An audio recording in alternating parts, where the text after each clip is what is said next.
कोल्हापूर महानगरपालिकेच्या अधिकारी आणि कर्मचाऱ्यांच्या भरती आणि सेवा व्यवस्थेला महत्त्वाचा आधार मिळाला.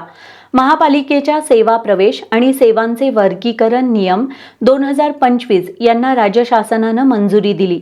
नगर विकास विभागानं या संदर्भातील शासन निर्णय जारी केला असून यामुळे भविष्यातील भरती प्रक्रिया अधिक पारदर्शक आणि नियमबद्ध होणार आहे. कोल्हापूर महानगरपालिकेच्या स्थापनेपासून स्वतंत्र सेवा प्रवेश नियम अस्तित्वात नव्हता. त्यामुळे विविध पदांच्या भरती आणि पदोन्नतीसाठी वेळोवेळी शासनाच्या सर्वसाधारण नियमांचा आधार घ्यावा लागत होता.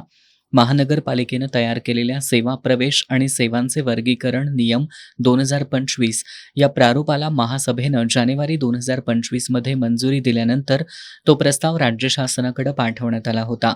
आता नगरविकास विभागानं या नियमांना अंतिम मंजुरी दिली. महानगरपालिकेच्या वाढत्या कामकाजाचा व्याप, वाढती लोकसंख्या आणि विविध विकास प्रकल्प लक्षात घेऊन ही नियमावली तयार करण्यात आली. यापूर्वी शासनानं महानगरपालिकेच्या 4,445 पदांच्या आकृतीबंधालाही मंजुरी दिली होती. नवीन नियमांमुळे विविध पदांसाठीची शैक्षणिक पात्रता, भरतीची पद्धत, सेवांचे वर्गीकरण आणि पदोन्नतीचे निकष स्पष्ट होणार आहेत. त्यामुळे भविष्यातील भरती प्रक्रिया अधिक सुसूत्र, पारदर्शक आणि कायदेशीर चौकटीत पार पडण्यास मदत होणार आहे. हे नियम शासन राजपत्रात प्रसिद्ध झाल्याच्या दिनांकापासून लागू होतील, असं शासनाकडून स्पष्ट करण्यात आलंय.